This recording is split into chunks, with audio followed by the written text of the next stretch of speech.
Bueno, buenos días nuevamente. Bueno, ya después de todo esto que nos contó Nelson, que es bastante interesante, Nelson por acá nos dio un material para que lo aprovechen. Ojo, todo lo que les compartamos acá es para que lo aprovechen. ¿Listo? Ahí van a encontrar, como él decía, muchos entrenamientos gratis. ¿Sí? ¿Y por qué es importante hacer esto? Porque son oportunidades que tenemos. Ya depende de cada uno. Si lo quiere hacer, pues bien, yo cuando doy clase aquí en la universidad les hablo mucho de estos temas también y los que han visto clase conmigo saben que les recalco mucho que se preparen, que estudien porque oportunidades hay y muchas. ¿Listo? Entonces, bueno, ya después de saber las oportunidades que hay, pues vamos a entrar un poquito a conceptos más técnicos. Vamos a ver qué es la nube. ¿Listo? Vamos a esperar acá un momentico a que inicie la presentación, pero aprovechemos. ¿Quién me cuenta qué es la nube? A ver, algún voluntario. ¿Qué entiende de la nube? Ojo, no es una evaluación. O sea, no estoy pidiendo acá que me digan la definición exacta, pero ¿qué han escuchado? ¿Qué es la nube? Entrega de servicios bajo demanda. Muy bien, en palabras más sencillas. Si le decimos eso a alguien que nunca ha entrado a programar o no sabe nada de tecnología, ¿uno cómo le explicaría eso a alguien que no tiene idea de tecnología?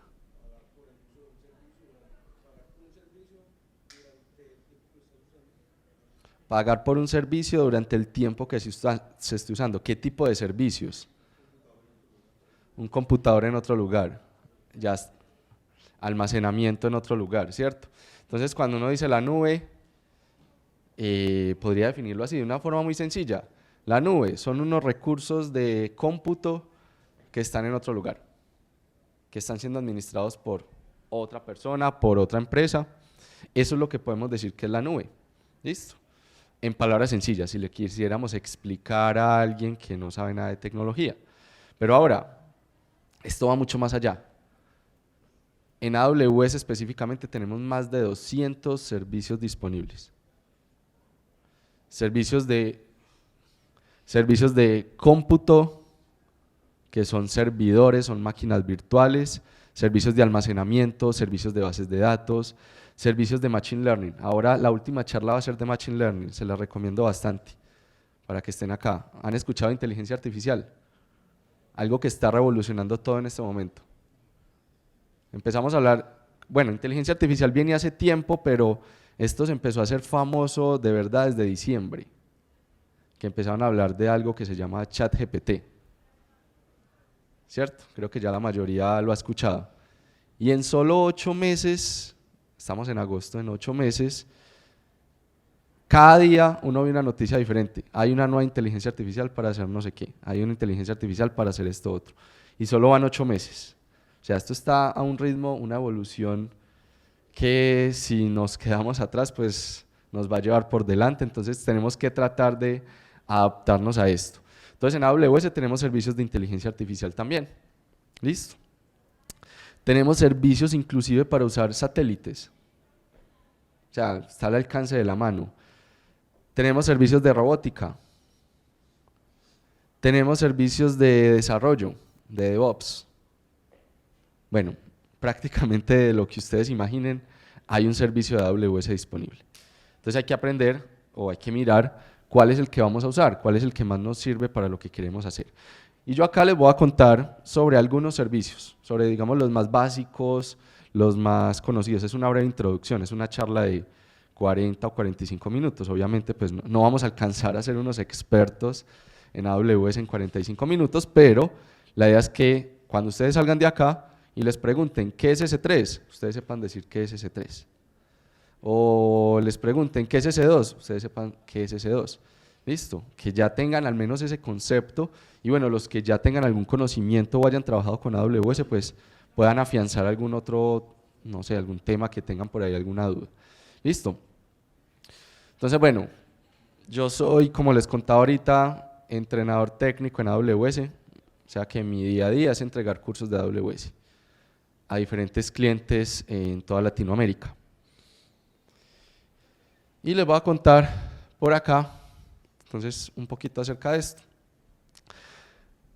Primero que todo, ¿cómo se manejaba estos recursos de informática antes de que llegara la nube? Las empresas llegaban y compraban un servidor, ¿cierto?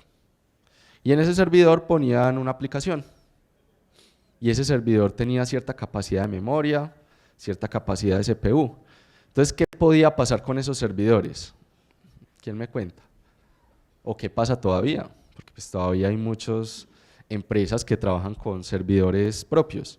¿Qué pasa con estos servidores? Llegan a un máximo. ¿Qué más? ¿Y qué pasa cuando llegan al máximo? Se caen, deja de funcionar. ¿Cierto? Tenían una aplicación que, voy a decir cualquier cosa, estimaron, no sé, esta aplicación va a tener 100 usuarios de forma concurrente en un momento del día. Pero esa aplicación fue muy exitosa y no fueron 100 usuarios, sino que llegaron 1000 usuarios al tiempo.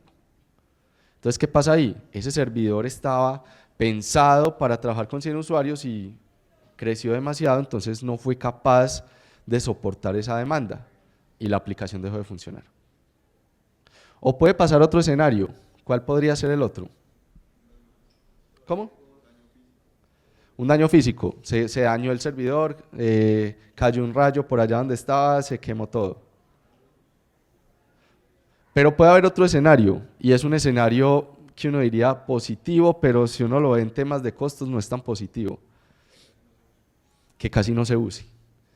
Yo compré un servidor súper bueno, un servidor que, o sea, imagínense un servidor con la capacidad más grande que haya, y yo estaba pensando que iban a llegar 1000 usuarios al tiempo y llegaron 5.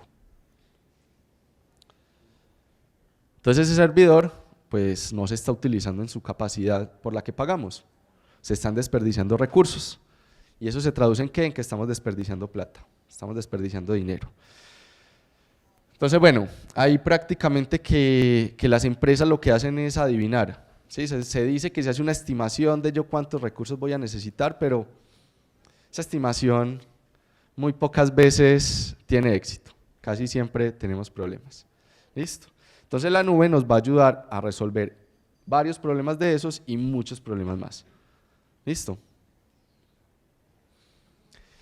Entonces, ¿qué es la nube? Por ahí algunos me mencionaron algunos conceptos. Es la entrega de servicios bajo demanda. ¿Pero servicios de qué? Pues servicios de tecnología.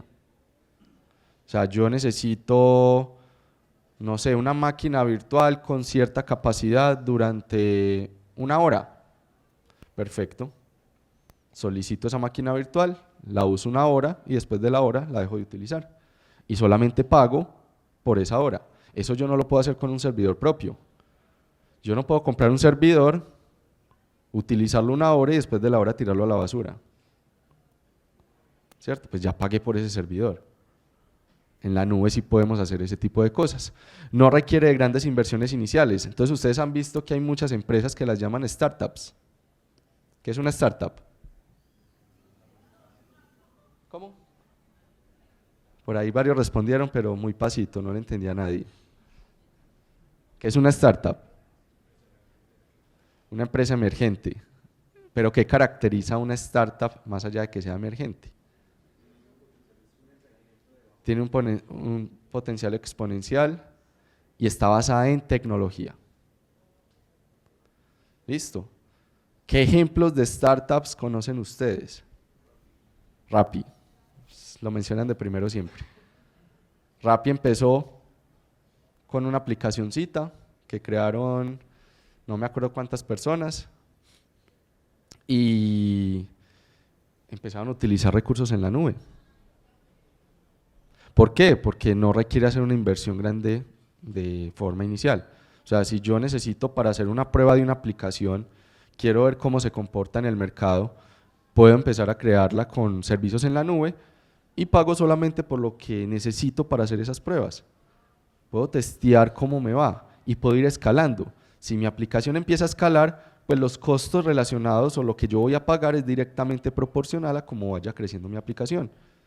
Si trabajáramos de la forma antigua, pues si yo quisiera crear un Rappi, tengo que ir a comprar unos servidores que me pueden valer varios millones de pesos para simplemente saber si me va a servir o me va a funcionar esa idea de negocio. Listo. Bueno, nos permite aprovisionar los recursos según sean necesarios y lo más importante, se paga solo por lo que utilizamos. Entonces tengan eso muy en cuenta, solo pago por lo que utilizo. Si hoy necesito una máquina virtual, pago por esa máquina virtual. Si el día de mañana necesito 10, pago por esas 10. Y siempre voy a estar adaptando los recursos a la demanda que esté teniendo de los usuarios. Muy bien, como les decía, tenemos servicios de almacenamiento, servicios de cómputo, bases de datos, podemos tener las aplicaciones en la nube. Listo. Y hay varias categorías de servicios. Están los servicios administrados, servicios no administrados, y hay una categoría que ha ido creciendo mucho que se llaman servicios serverless. ¿Alguien sabe qué significa un servicio serverless? Si uno hace la traducción, ¿qué significa serverless? Sin servidor. ¿Eso entonces qué? ¿Corre por arte de magia o qué es lo que pasa ahí?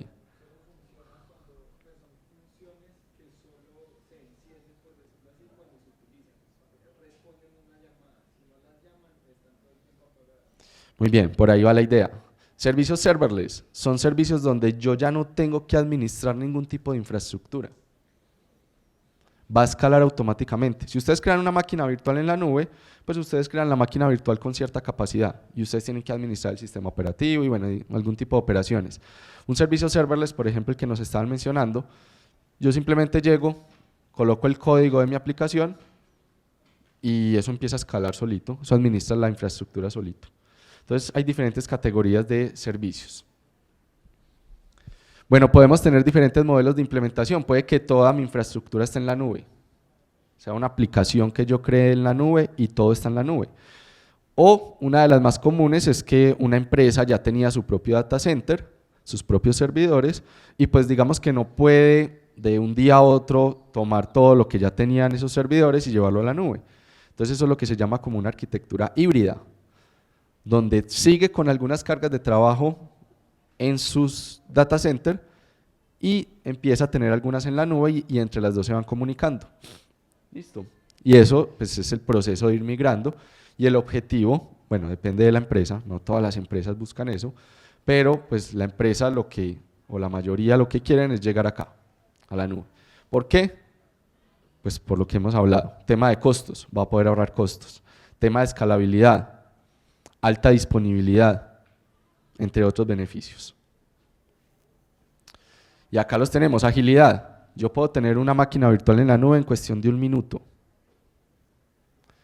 Si yo quiero comprar un servidor propio, ¿cuánto se puede demorar tener un servidor propio?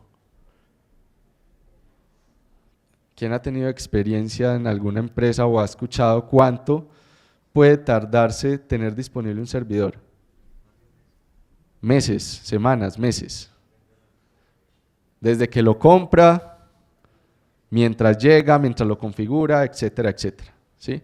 Bueno, acá en cuestión de unos minutos ya tenemos esa infraestructura disponible. La elasticidad, podemos adaptar la infraestructura de acuerdo a lo que necesitamos. El ahorro de costos, pues indiscutiblemente la diferencia puede ser bastante importante, ¿cierto? Ya paso de comprar esos servidores a simplemente ir pagando por lo que voy usando y que la implementación es bastante rápida. Muy bien, entonces en la agilidad tenemos tiempos de espera más bajos, podemos experimentar, podemos innovar, algo que no podemos hacer con unos servidores propios o se nos puede dificultar mucho más. Podemos adaptar las cargas de trabajo a lo que vamos necesitando. Podemos implementar aplicaciones con tolerancia a errores. ¿Qué significa tolerancia a errores?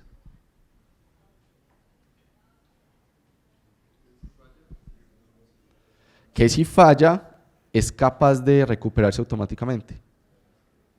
¿Sí? No esperamos a que un usuario nos diga, hey, eso está fallando, tenemos problemas, sino que pues, es capaz de recuperarse automáticamente. Muy bien, pasamos de grandes inversiones a gastos variables y pagamos solamente por el uso. Y además nos libramos de costos de tareas que realmente no dan mucho valor. Por ejemplo, administrar un servidor. eso no da valor. A un cliente, ustedes utilizan muchas aplicaciones en su celular, en su día a día. ¿Ustedes qué les interesa de esas aplicaciones? Que funcionen, ¿cierto? Que les dé valor, o sea, que les sirva para algo. A ustedes no les interesa por detrás si eso está en la nube, si eso está en un servidor propio, ¿cierto? ¿O sí? Ustedes cuando instalan una aplicación piensan, hey, si eso está en la nube, lo voy a instalar. A mí me interesa que funcione. ¿Listo? Entonces esas tareas que una empresa tiene que hacer como administrar un servidor, eso no le da ningún valor al cliente final. Y esos son costos para una empresa. Bueno, este tipo de tareas se pueden ahorrar cuando trabajamos en la nube. Y bueno, tenemos una implementación rápida que puede aprovechar una infraestructura que está disponible alrededor de todo el mundo. Ya vamos a hablar de eso. AWS tiene una infraestructura que se divide en regiones. ¿Listo? Y acá las vemos. Cada una de estas regiones es un lugar donde AWS tiene presencia. En palabras más sencillas, es un lugar donde AWS tiene data centers. Y ustedes cuando crean sus recursos pueden seleccionar cualquiera de estas regiones. Ustedes pueden decir, voy a crear una máquina virtual en la región de Sao Paulo, sin ningún problema. Pero no, es que yo tengo clientes que utilizan mi aplicación que están en Europa. Puedo crear por acá otra máquina virtual. ¿Qué creen ustedes o quién me dice qué debo tener yo en cuenta para seleccionar una región para trabajar? La cercanía, la latencia, ¿cierto? Muy importante que, pues si mis clientes están por acá en Colombia, pues yo no voy a escoger una región por acá, ¿cierto? ¿Por qué? Porque los tiempos de respuesta pueden aumentar. Entonces una región es una ubicación geográfica donde AWS tiene presencia. ¿Listo? Estas regiones están interconectadas entre sí, o sea que yo puedo desplegar recursos en una región y trabajar con recursos que estén en otra región conectados. Y dentro de las regiones tenemos algo llamado zonas de disponibilidad. Entonces hagan de cuenta que acá en Medellín o en el Valle de la Aburrá hubiera una región y hay una zona de disponibilidad en Bello y otra en Sabaneta. Están alejadas por varios kilómetros.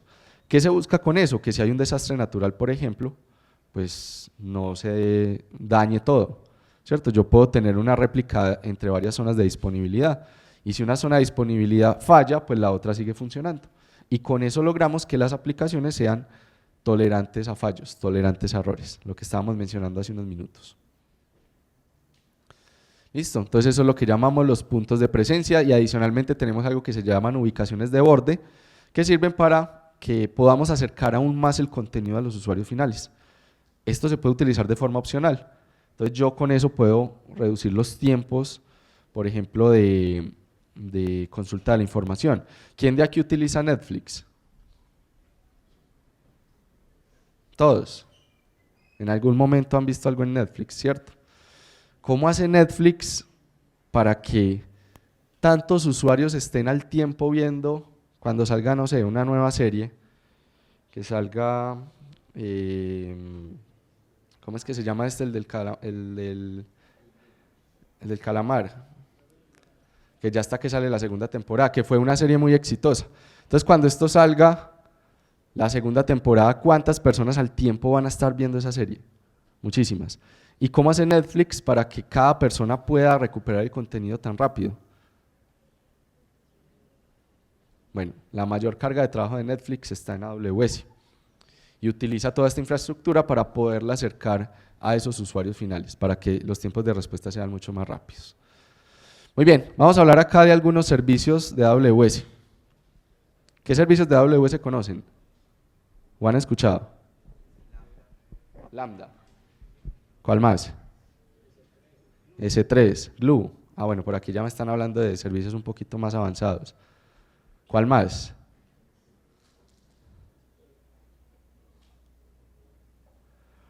Empecemos hablando de cómputo. Hay varios servicios. Este es uno de los más conocidos. ¿Quién sabe para qué es S2? Para alquilar servidores, para crear máquinas virtuales básicamente. Autoscaling me permite escalar precisamente estos servidores automáticamente. Elastic Load Balancing me permite distribuir el tráfico si yo tuviera varias instancias. Elastic Container Service me permite trabajar con contenedores. Y por acá tenemos Lambda. Estos son algunos servicios de cómputo de AWS. Hay más. Estos son algunos. Entonces aquí empieza la gente a preguntar, bueno, yo tengo que ser experto en cada uno de estos servicios. Y la respuesta es que no. Como les dije, son más de 200 servicios disponibles. Ser experto en más de 200 servicios es una tarea prácticamente imposible. Ni siquiera nosotros que trabajamos todos los días con temas de AWS nos conocemos los 200 servicios. ¿Listo? Porque es una tarea muy, muy compleja. Entonces uno, dependiendo de los servicios que va utilizando, pues se va especializando en ellos. Y uno, digamos que lo importante, más allá de conocerlos en detalle, es saber en qué escenarios utilizaríamos uno y en qué escenarios utilizaríamos otros. ¿Listo? Y ya cuando llega la necesidad, bueno, tengo que utilizar uno de estos, pues ahora sí entro al detalle y lo empiezo a conocer. ¿Listo? Entonces, bueno, ¿cuándo utilizar servicios de cómputo? Cuando necesito cómputo de alto rendimiento, cuando necesito hacer análisis de datos, cuando necesito tener almacenamiento conjunto, redes mejoradas, utilizar servidores dedicados, bueno. S2 es un servicio, como decían, que permite crear máquinas virtuales. Yo en cualquier momento necesito una máquina virtual con 8 GB de RAM, listo. La solicitamos y en un minuto la tenemos disponible. Ya no la quiero más, listo, la termino y ya. No pago nada más. Bueno, el servicio de autoscaling me permite agregar máquinas virtuales o terminar máquinas virtuales automáticamente. Yo no quiero estar revisando mi aplicación. Bueno, mi aplicación tiene 100 usuarios, entonces voy a dar clic acá para agregar otra instancia. Tengo 200, voy a agregar otra. No, volví a tener 100, entonces voy a terminar una. No, ¿cierto? Eso, pues, si contratamos a alguien para eso, le estamos dañando la vida prácticamente. Porque vas a tener que estar ahí casi que sin dormir mirando cuántos usuarios hay. No, la idea es que esto sea automático. Entonces con este servicio él va a estar escaneando constantemente la capacidad que yo tengo y va a empezar a agregar más recursos en el momento en que se necesite. Muy bien, acá tenemos un ejemplo. Las aplicaciones no todo el tiempo tienen la misma cantidad de usuarios. Por ejemplo, las aplicaciones de los bancos, ¿qué días tienen más tráfico que el resto del mes? Las quincenas, ¿cierto? Las quincenas están todas las personas mirando cada 5 minutos y ya les pagaron. ¿Cierto? Entran a la aplicación a mirar, ya me pagaron, entonces eso suma muchas más transacciones. Quiero hacer transferencias, quiero pagar. Bueno, normalmente en las quincenas el tráfico se vería de este tipo. ¿Listo? Otros días del mes, estamos por acá, con esta otra capacidad. Entonces imagínense que un banco contratara un servidor que tenga esta capacidad total hasta acá, o sea, está tratando de cubrir esos picos. ¿Qué pasa los otros días? No está utilizando esa capacidad, está desperdiciando recursos. Entonces la idea es que mi infraestructura se adapte a esta demanda que estoy recibiendo. Muy bien, acá vemos entonces, tengo una capacidad y le puedo ir agregando o terminando de acuerdo a la demanda que vaya recibiendo. Y los balanceadores de carga me permiten distribuir el tráfico, las solicitudes que van llegando a través de las diferentes máquinas que yo tengo, a través de las diferentes instancias. Aquí hablemos de conceptos ya un poquito más técnicos, no se les dice máquinas virtuales, se les dice instancias de C2, pero si lo llevamos a palabras más sencillas es una máquina virtual. ¿Listo? Entonces aquí vemos, tenemos un periodo de baja demanda, pocos usuarios, solo tenemos 2 instancias que están atendiendo las solicitudes. Pues bueno, yo no le debo decir a mis usuarios, vea usuario, si usted quiere usar mi aplicación, vaya a esta IP o vaya a esta otra IP. No tendría ningún sentido. Yo le digo, bueno, si usted va a acceder a mi aplicación, accede al sitio web, el que sea.com. ¿sí? Cuando los usuarios hacen la solicitud, llegan al balanceador y el balanceador distribuye la carga a través de esas instancias que yo tengo en ese momento. Si tuviera más instancias, si yo agrego más dinámicamente, pues el balanceador sigue siendo mi punto de entrada y él distribuye el tráfico a través de las n instancias que yo tenga en cualquier momento. Entonces, para eso son los balanceadores de carga. Hay diferentes tipos de balanceadores, pero bueno, en esta charla no voy a entrar en detalle en eso. Simplemente la idea es entender el concepto, para qué se utilizan estos balanceadores. Bueno, aquí tenemos un ejemplo, tenemos nuestro balanceador que puede tener diferentes rutas y atrás de ese balanceador tenemos nuestras instancias, nuestras máquinas virtuales. Y por acá tenemos el otro servicio que mencionaron, Lambda. Lambda es otro servicio de cómputo, es otra forma de trabajar en la nube. Si yo ya no quiero pensar en crear máquinas virtuales, yo ya no quiero pensar en que tengo que agregar o que tengo que quitar para que se adapte a esa demanda, puedo utilizar un servicio como Lambda. Lambda es un servicio serverless. Este es un ejemplo de un servicio serverless. Entonces aquí, ¿de qué se encarga un desarrollador, por ejemplo? El desarrollador llega, codifica, crea una función, pone el código en esa función y ya. No tiene que hacer nada más. Cuando empiecen a llegar las solicitudes, cuando se empiece a invocar esa función, ella va a administrar toda la infraestructura que hay por detrás. Va a provisionar los recursos que necesita. Entonces, si hay 100 usuarios, se aprovisionan los recursos para atender 100 usuarios. Si hay 10.000 usuarios, se aprovisionan los recursos para atender 10.000 usuarios. Automáticamente. Ya no me tengo que preocupar que porque mi máquina virtual no es capaz de soportar esa carga. Listo. Entonces acá ustedes, como les decía, cargan el código, hay que hacer una configuración, cómo se va a invocar esa función lambda. El código se ejecuta solo cuando se invoca la función y lo más importante, solo se paga por el tiempo en que el código esté corriendo. Esa es una gran diferencia. Por ejemplo, ustedes crean una máquina virtual con S2 y ustedes dejan esa máquina virtual encendida 1 hora y en esa hora no llega ninguna solicitud. Ustedes igual pagan por esa hora. Mientras que con Lambda ustedes crean la función y si en esa hora no llegó ninguna solicitud, ustedes no pagan nada. Porque la Lambda solo se activa al momento de que llega la solicitud y si la Lambda se demoró 2 segundos corriendo, solo pagamos 2 segundos. Entonces, cuando uno empieza a ver eso, uno se da cuenta, bueno, ya puedo desarrollar aplicaciones y más allá de desarrollarlas, ya las puedo desplegar y las puedo volver productivas a unos costos pues bastante bajos comparándolo con tener un servidor propio. Muy bien, bueno, como esta es una charla que tiene varios temas, hasta acá ¿alguien tiene alguna pregunta de lo que hemos visto?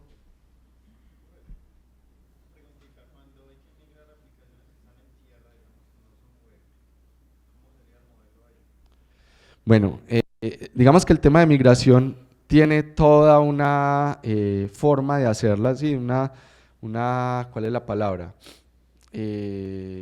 Unas instrucciones o un marco de trabajo dedicado para migraciones. Entonces depende de la aplicación, ¿sí?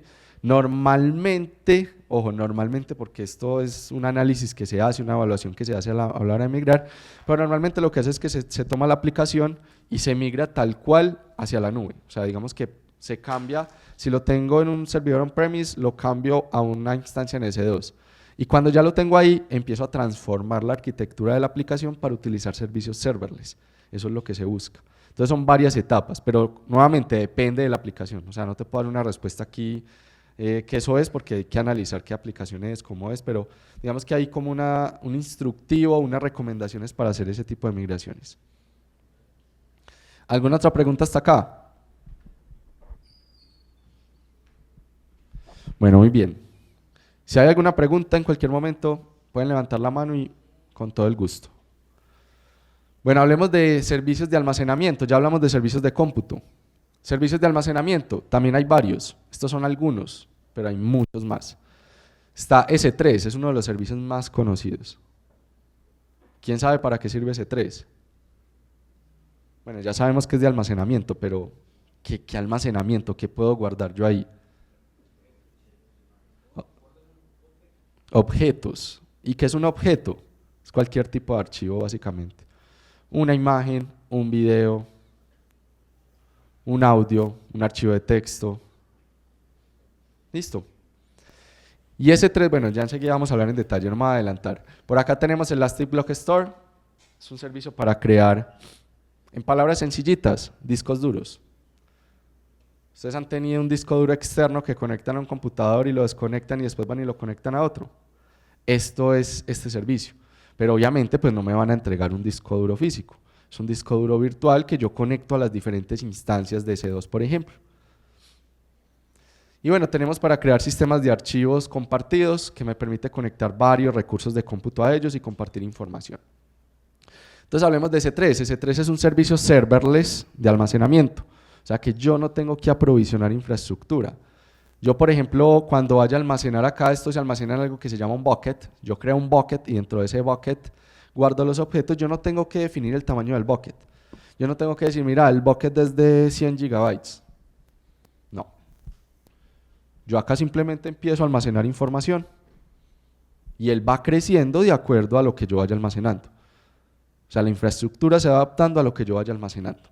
Va creciendo automáticamente. Tiene una duración de 11 nueves. ¿Qué significa eso? Que si yo subo un objeto a S3, para que ese objeto se pierda, porque no sé, donde estaba eso almacenado cayó un meteorito o cualquier cosa, la probabilidad de que eso pase pues es del 0.00000, bueno, varios ceros, o sea que prácticamente lo que yo suba ahí pues se va a conservar hasta que yo lo elimine. Muy bien, como les decía, almacenamos los objetos en buckets. Se utiliza para muchas cosas, para hacer backups de información, para aplicaciones que lean y guarden objetos ahí, para recuperación ante desastres, para temas de machine learning, para inteligencia artificial. Bueno, este es un servicio que es una de las bases para trabajar con muchos otros servicios en AWS. Sí, porque uno normalmente no trabaja con un solo servicio, uno conecta varios servicios para lograr implementar una carga de trabajo. Muy bien, EBS, como les decía, almacenamiento de bloques o discos duros.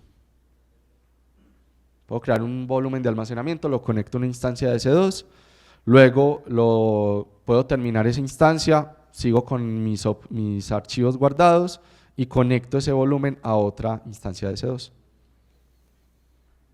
Hay de varios tipos, hay de varias familias, digamos que eso vamos a crearlo, depende de la necesidad. Si yo tengo una aplicación que tiene una transaccionalidad muy alta o si solo voy a almacenar archivos que necesito conservarlos pero no los voy a estar leyendo constantemente.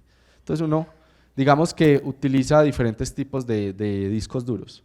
¿Sí? Cuando hablamos de esto, pues los reales o los físicos también son discos duros de estado sólido, ¿cierto? O los magnéticos, bueno, hay como diferentes categorías que uno utiliza si quiere tener un mayor rendimiento en esos discos duros. Muy bien, acá tenemos un ejemplo donde yo tengo una instancia conectada a un volumen y yo puedo terminar esa instancia y conectar ese volumen a otra instancia y bueno, sigo con mis datos disponibles. Y tenemos el Active File System, que es un sistema de archivos que yo puedo conectar a varias instancias, incluso a servidores propios, a computadores on-premise. Listo. No sé si todos han visto, incluso aquí en la universidad, cuando han entrado a un computador en el CDC y por ahí les dice carpeta compartida y que hay varios computadores conectados a esas carpetas y uno puede compartir información entre los computadores. Bueno, esto es algo parecido. ¿Sí? Solo que es un sistema de archivos en la nube. Muy bien, ¿hasta acá alguna pregunta? ¿Todo claro hasta acá? Bueno, tenemos otra categoría, las bases de datos. Y acá tenemos servicios para bases de datos relacionales y bases de datos no relacionales. ¿Cuál es la diferencia entre una base de datos relacional y una no relacional?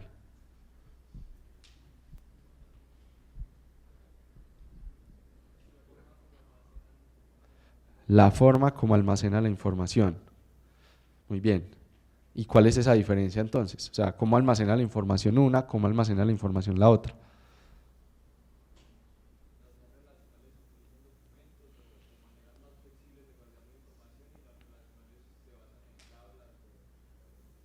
Muy bien. Las relacionales tienen la información guardada de una forma estructurada y las no relacionales de una forma no estructurada. Esa es la gran diferencia. Entonces, en AWS para crear bases de datos relacionales tenemos el servicio de RDS, Relational Database Service. Es un servicio que me permite crear bases de datos como SQL Server, como Oracle, como MySQL. Estos tipos de bases de datos que son relacionales y que no sé si alguno de ustedes acá ha sufrido bueno, voy a decir solo la experiencia, pero no es tan divertida, de instalar una base de datos. Además que alguno por ahí de curioso ha instalado una base de datos o la ha tenido que actualizar el software de una base de datos, es una tarea un poquito compleja. Entonces acá ya nos entregan esa base de datos lista, empieza a utilizar y ya. Nos evitan todas esas tareas administrativas. Podemos crear todos estos tipos de bases de datos que hay acá. Y también tenemos Dynamo, que es una base de datos no relacional, es una base de datos serverless nuevamente, donde ya no hay que aprovisionar servidores, yo simplemente empiezo a utilizar la base de datos y ella va escalando de acuerdo a lo que yo necesite. Casos de uso para Dynamo, esto se utiliza mucho para videojuegos, por ejemplo, para mantener la puntuación cuando son juegos en línea. Entonces, ¿cuál es la persona que tiene más puntaje? Entonces son muchas operaciones al tiempo, es mucha transaccionalidad. Internet de las cosas. ¿Qué es el Internet de las cosas?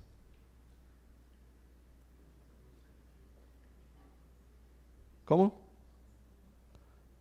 Estos son temas que actualmente también tienen mucha demanda. ¿Qué es el Internet de las cosas?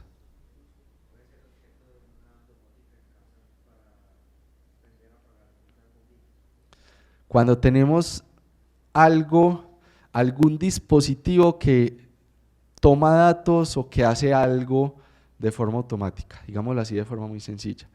El ejemplo que nos dan, casas en las que yo aplaudo y se apagan las luces o se prenden las luces. Ese tipo de dispositivos es lo que llamamos Internet de las cosas.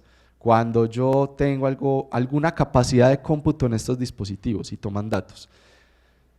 Eso actualmente, pues ya hemos visto, hay neveras que prácticamente con hablarles ya hacen cosas, ¿cierto? O está esto de Alexa, que uno le habla y le hace algo por uno. Bueno, ya todos, pues ya estamos muy acostumbrados a usar este tipo de cosas, ¿cierto? Y son cosas que hace unos años uno decía que era el futuro, y entonces ya estamos en el futuro. Estamos ya acostumbrados a usar cosas, o sea, que ya las vemos como el día a día, pero uno se pone a pensar y son cosas impresionantes, ¿cierto? Que uno antes no se imaginaba que eso se podía lograr. Y lo que falta por evolucionar. Entonces, por eso este tipo de charlas es para que ustedes tengan una introducción, pero la invitación más allá de que entiendan de qué estoy hablando yo acá es que ustedes sigan estudiando y preparándose por su cuenta.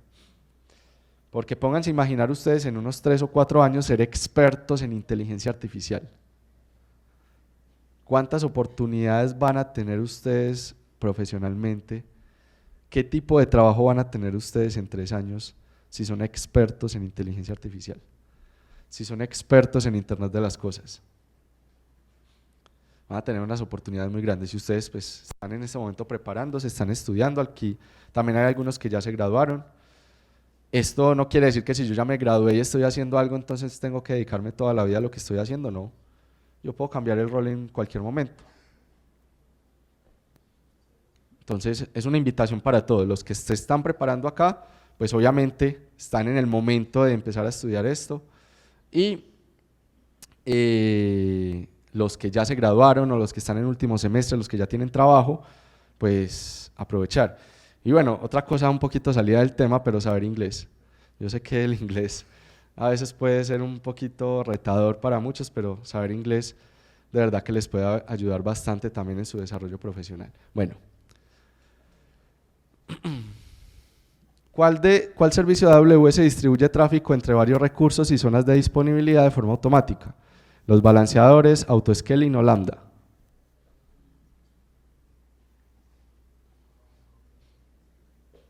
¿Cuál servicio distribuye tráfico? ¿Cuál? Elastic Load Balancing. Muy bien, este es el servicio que me permite distribuir tráfico. Ojo que ahorita vamos a regalar unos stickers por ahí, para los que respondan bien, se van a ganar los stickers. No mentiras, todos van a ganar stickers ahorita, por ahí están, para que lo reclamen también. Listo. Pero participemos, no importa si se equivocan, esto no es una evaluación aquí, no.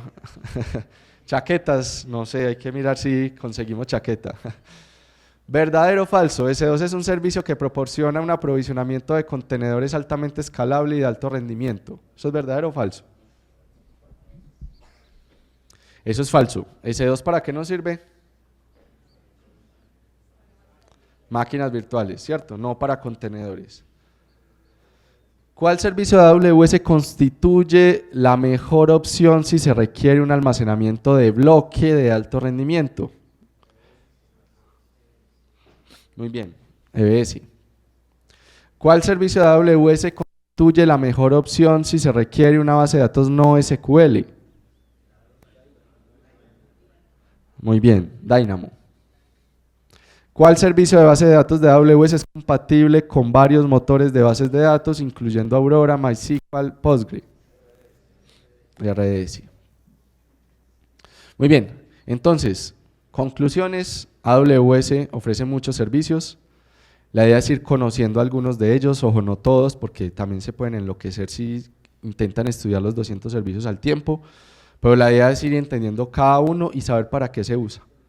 Y el día de mañana, que ustedes estén trabajando o estén en un proyecto investigativo o en lo que sea, dependiendo de la necesidad, ustedes digan, bueno, puedo utilizar este servicio o puedo utilizar este otro. ¿Listo?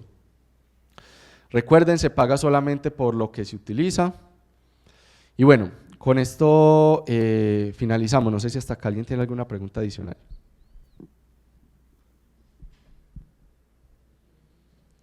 Bueno, entonces muchas gracias. Vamos a tener un pequeño break de unos 10 o 15 minutos y luego vienen las otras dos charlas. Para que no se vayan, por favor, quédense acá porque son dos charlas muy interesantes.